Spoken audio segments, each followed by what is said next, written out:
आप सभी साथियों ने जो बातें रखी, जो अनुभव बताए, वो बहुत अहम है। मैं देख रहा हूं कि आपके भी दिल में वही भावना है कि भाई आपका राज्य, आपका जिला, आपका इलाका इन संकट से जल्द से जल्द मुक्त हो जाए। ये दिवाली का त्योहार है, मैं मुख्यमंत्रियों की व्यस्तता समझ सकता हूं, और फिर भी मैं सभी आदरणीय मुख्यमंत्री का बहुत आभारी हूं कि वे समय निकाल करके हमारे साथ बैठे हैं। ये बात सही है कि मैं डिस्ट्रिक्ट के लोगों से बात करना चाहता था, मैं मुख्यमंत्रियों को परेशान करना नहीं चाहता था, लेकिन ये कमिटमेंट है मुख्यमंत्रियों के दिल में भी अपने राज्य को 100% वैक्सीनेशन का जो उनका लक्ष्य है, इसीलिए वो मुख्यमंत्री भी आज हमारे साथ बैठे और उनकी मौजूदगी हमारे डिस्ट्रिक्ट के जो अधिकारी हैं उनको एक नया विश्वास देगी, नया ताकत देगी, और मेरे लिए बहुत खुशी की बात है। और इसलिए मैं मुख्यमंत्रियों का विशेष रूप से आभार व्यक्त करता हूं कि उन्होंने इसको इतना महत्व दिया और समय निकाल करके वो आज त्योहारों के दिन में भी बैठे हैं। मैं हृदय से सभी मुख्यमंत्रियों का धन्यवाद करता हूं और मुझे विश्वास है कि आज जो बातें हुई हैं, अब मुख्यमंत्री जी के आशीर्वाद के बाद तो ये बहुत तेजी से आगे बढ़ जाएगी और हमें परिणाम मिलेगा। और मैं बताता हूं जी, आज तक जितनी प्रगति हमने की है वो आप सबकी मेहनत से हुई है। हर डिस्ट्रिक्ट का, गांव का, छोटा मोटा हर मुलाजिम, हमारी आशा वर्कर कितनी मेहनत की है जी। कितने दूर दूर इलाकों में पैदल चल चल करके लोगों ने वैक्सीनेशन पहुंचाया है। लेकिन 1 बिलियन के बाद अगर हम थोड़े से भी ढीले पड़ गए तो नई संकट आ सकता है। और इसलिए हमारे यहाँ तो कहा जाता है कि बीमारी और दुश्मन को कभी कम नहीं आंकना चाहिए, उसको आखिरी अंत तक लड़ाई लड़नी पड़ती है। और इसलिए मैं चाहूंगा कि हमें थोड़ा सा भी ढीलापन लाने नहीं देना है। साथियों, 100 साल की इस सबसे बड़ी महामारी में देश ने अनेक चुनौतियों का सामना किया है। कोरोना से देश की लड़ाई में एक खास बात यह रही कि हमने नए नए समाधान खोजे, इनोवेटिव तरीके आजमाए, और हर इलाके में लोगों ने अपने दिमाग से नई नई चीजें की है। आपको भी अपने अपने जिलों में वैक्सीनेशन बढ़ाने के लिए नए नए इनोवेटिव तरीके पर और ज्यादा काम करना ही होगा। नया तरीका, नया उत्साह, नई टेक्निक, ये इसमें जान भरती रहेगी। आपको ये भी याद रखना होगा कि देश के जिन राज्यों ने 100% पहली डोज का पड़ाव पूरा किया है, उनमें भी कई जगहों पर अलग अलग तरह की चुनौतियां रही है। कहीं भौगोलिक परिस्थितियों की वजह से मुश्किल आई, तो कहीं साधन संसाधनों की चुनौती रही। लेकिन ये जिले इन चुनौतियों को पार करते ही आगे निकले हैं। वैक्सीनेशन से जुड़ा कई महीने का एक्सपीरियंस हम सबके पास है।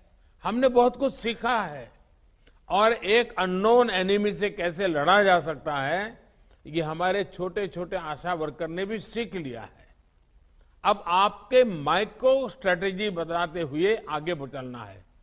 अब हम राज्य का हिसाब, जिले का हिसाब उसको भूल जाए। हम हर गांव में भी मोहल्ला, उसमें भी वो 4 घर बाकी रह गए तो 4 घर, बारीकी की तरह हम जितना जाएंगे हम परिणाम प्राप्त करेंगे।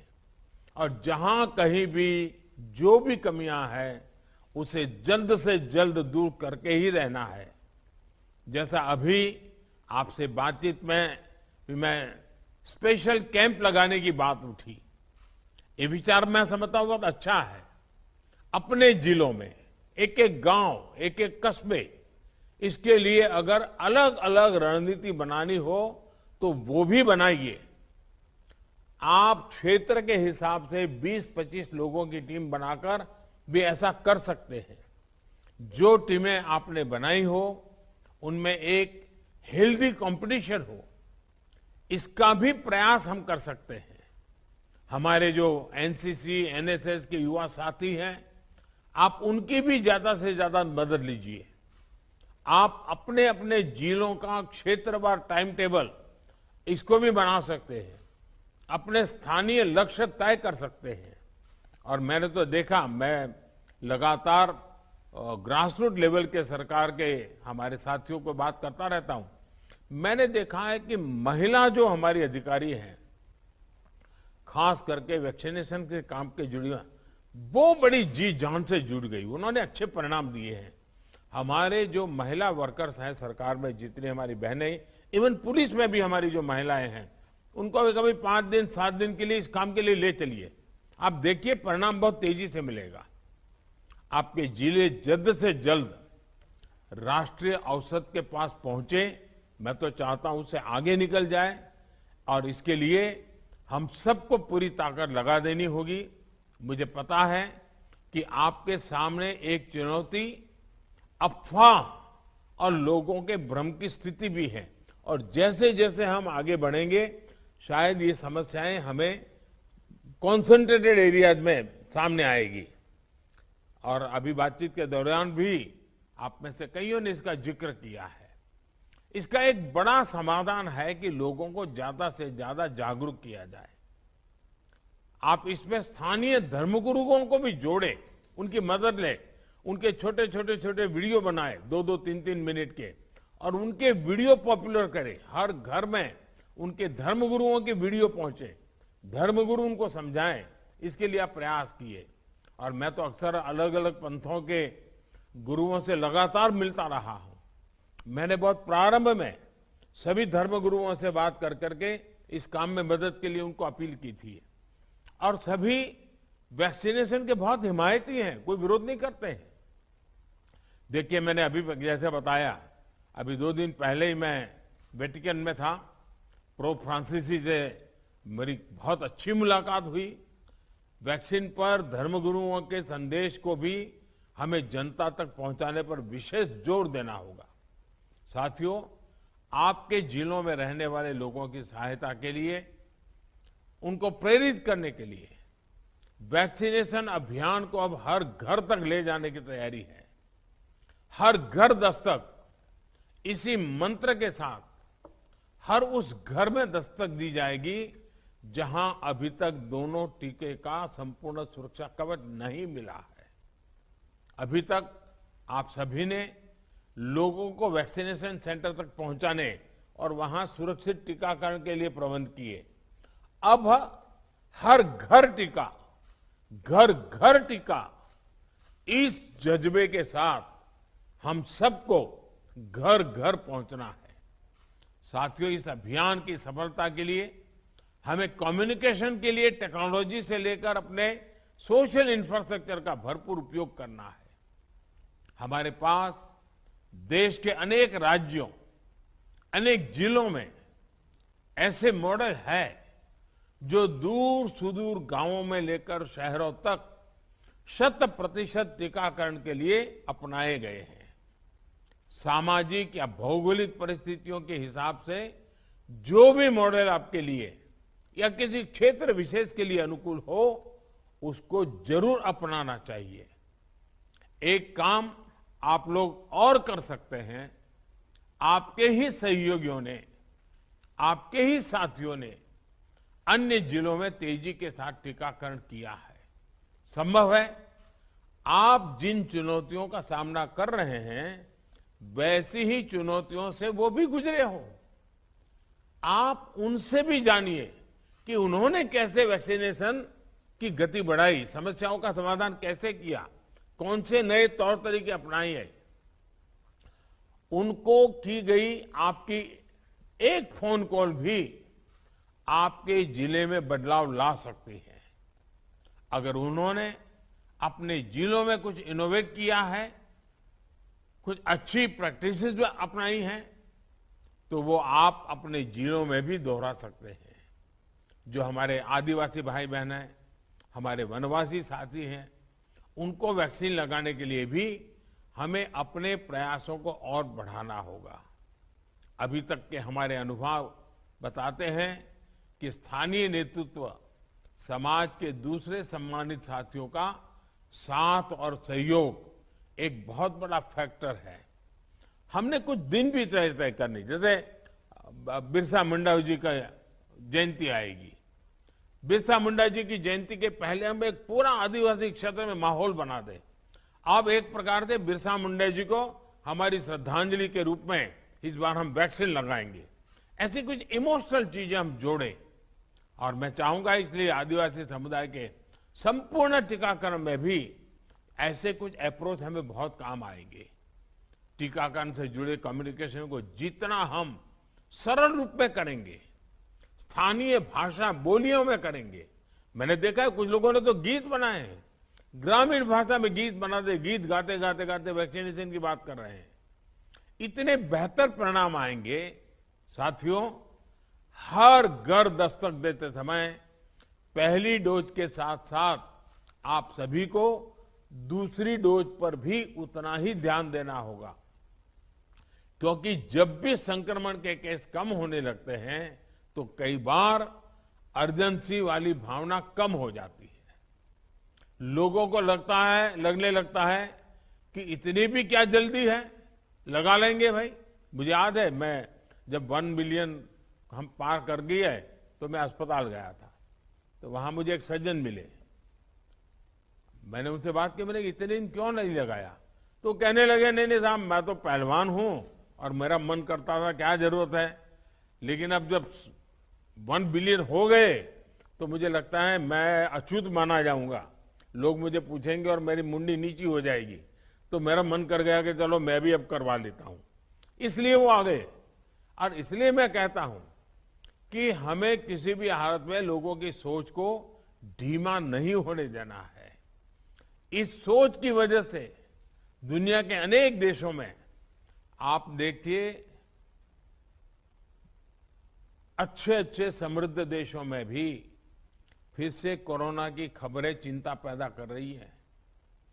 हमारे जैसे देश को तो ये जरा भी हम इसको स्वीकार नहीं कर सकते, हम सह नहीं कर सकेंगे।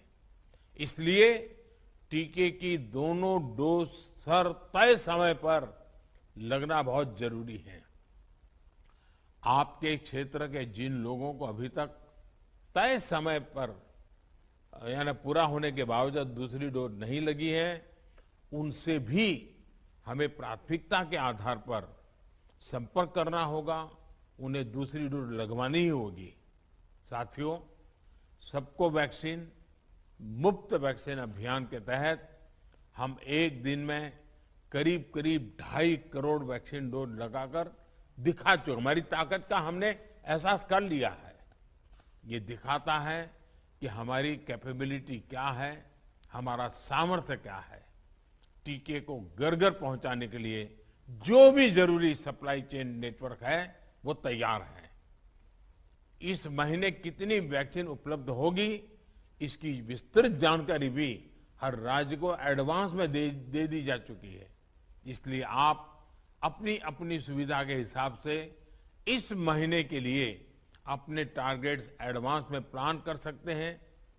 मैं फिर एक बार कहता हूं, इस बार 1 मिलियन डोज के बाद दिवाली मनाने का उमंग आया है।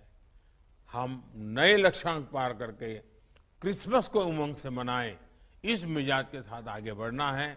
आखिर में मैं आप साथियों को एक बात और याद दिलाना चाहता हूं। आप वो दिन याद कीजिए जब आपकी सरकारी सेवा का पहला दिन था। मैं सभी डिस्ट्रिक्ट के अधिकारियों से, उनके साथ बैठी हुई टीम को मैं बड़े हृदय से अपील करना चाहता हूं।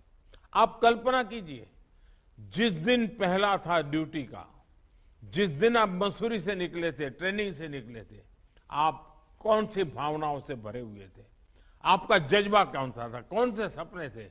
मुझे पक्का विश्वास है आपके मन में उस समय आपके मन में यही रहा था कि आप कुछ अच्छा करेंगे, कुछ नया करेंगे, आज समाज के लिए जी जान से जुटेंगे। फिर एक बार उन सपनों को याद कीजिए, उन संकल्पों को याद कीजिए और हम तय करें समाज में जो पीछे हैं, जो वंचित हैं, उनके लिए अपना जीवन समर्पित करने का इससे बड़ा कोई अवसर नहीं हो सकता है। उसी भाव को याद करने के हम एक बार जुट जाएं दोस्तों। मुझे विश्वास है आपके साझा प्रयास से बहुत जल्द आपके जिलों में वैक्सीन की स्थिति सुधर जाएगी। आइए, हर घर दस्तक, घर घर जाकर के टीका अभियान को हम सफल बनाएं। आज देश के भी जो लोग मुझे सुन रहे हैं, मैं आपसे कहता हूं, आप भी आगे आइए। आपने टीका लगवाया, अच्छी बात है, लेकिन आप औरों को टीका लगाने के लिए मेहनत कीजिए, तय कीजिए। हर दिन 5 लोगों का इस काम में जोड़ेंगे, 10 लोगों को जोड़ेंगे, 2 लोगों को जोड़ेंगे। ये मानवता का काम है, मां भारती की सेवा का काम है, 130 करोड़ देशवासियों के कल्याण का काम है। हम कोई कोताही न बरतें। हमारी दिवाली उन संकल्पों की दिवाली बने। आजादी के 75 साल हम मनाने जा रहे हैं। ये आजादी के 75 साल खुशियों से भरे हो, आत्मविश्वास से भरे हो, एक नए उमंग और उत्साह से भरे हुए हो। इसके लिए अब समय बहुत कम मेहनत करने की है, बहुत कम समय में मेहनत करने की है। मेरा आप सब पर भरोसा है, आप जैसी यंग टीम पर मेरा भरोसा है, और इसलिए मैंने जानबूझ करके विदेश से आते ही मेरे देश के इन साथियों से मैंने मिलने का विचार किया। सारे मुख्यमंत्री जी भी मौजूद रहे। इसकी गंभीरता कितनी है ये आज मुख्यमंत्रियों ने भी दिखा दिया है। मैं सभी आदरणीय मुख्यमंत्रियों का भी आभारी हूं। मैं फिर एक बार आपका बहुत बहुत धन्यवाद करता हूं। नमस्कार।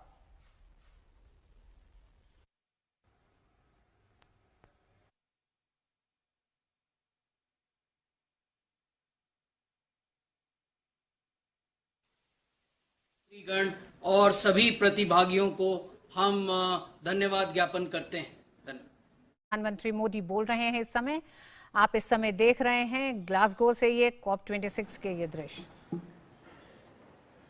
एक्सेलेंसीज, नमस्कार।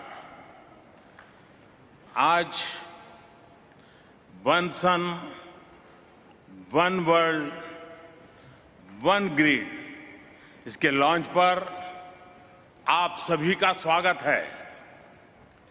वन सन, वन वर्ल्ड, वन ग्रिड की मेरी कई सालों पुरानी परिकल्पना को आज इंटरनेशनल सोलर अलायंस और यूके के ग्रीन ग्रिड इनिशिएटिव के पहल से एक ठोस रूप मिला है।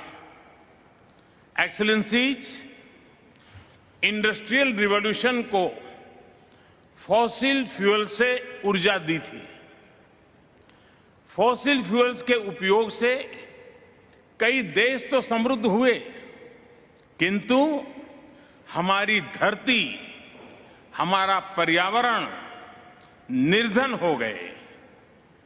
फॉसिल फ्यूल्स की होड़ ने जियोपॉलिटिकल तनाव भी खड़े किए, लेकिन आज टेक्नोलॉजी ने हमें एक बेहतरीन विकल्प दिया है।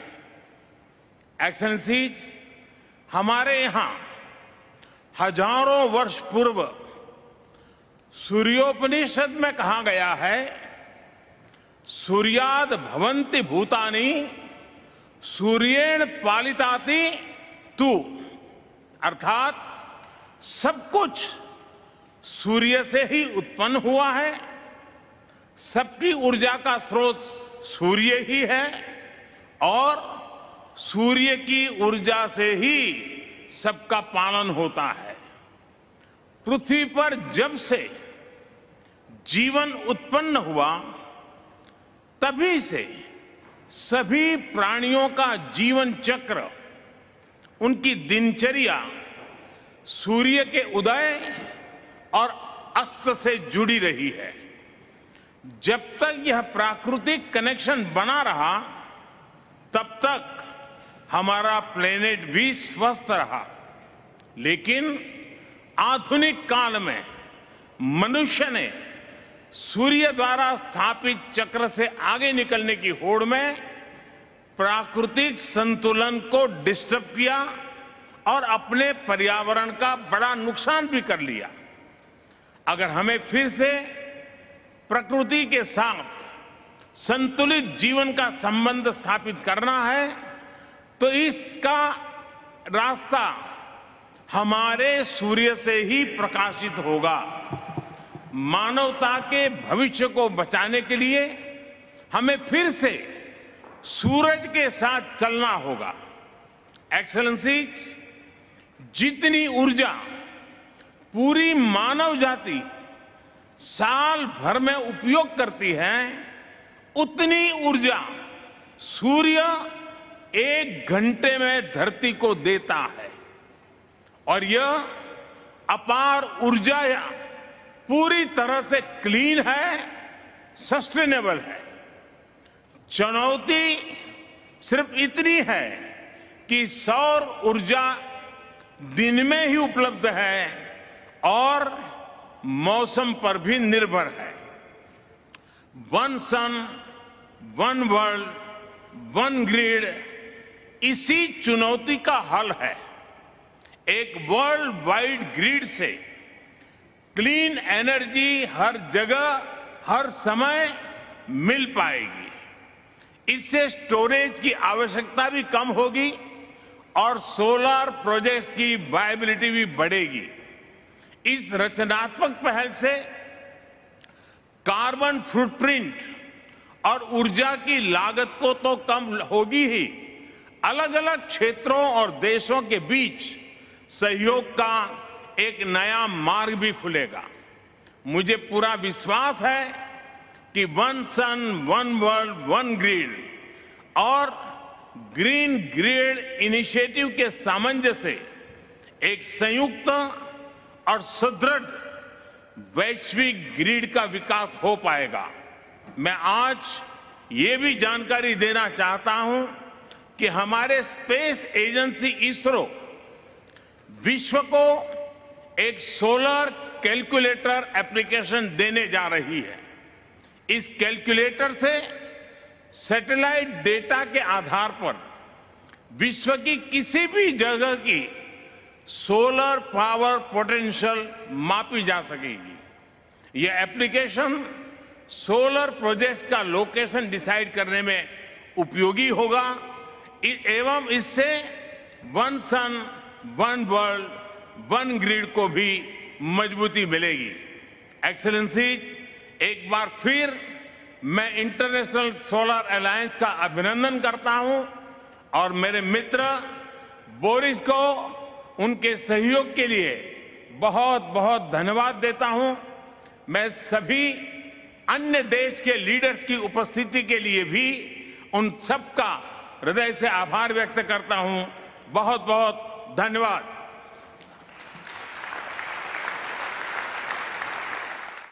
थे जहां प्रधानमंत्री accelerating clean technology innovation and deployment सत्र में बोल रहे थे और उन्होंने एक इनिशिएटिव की शुरुआत की। उन्होंने और भारत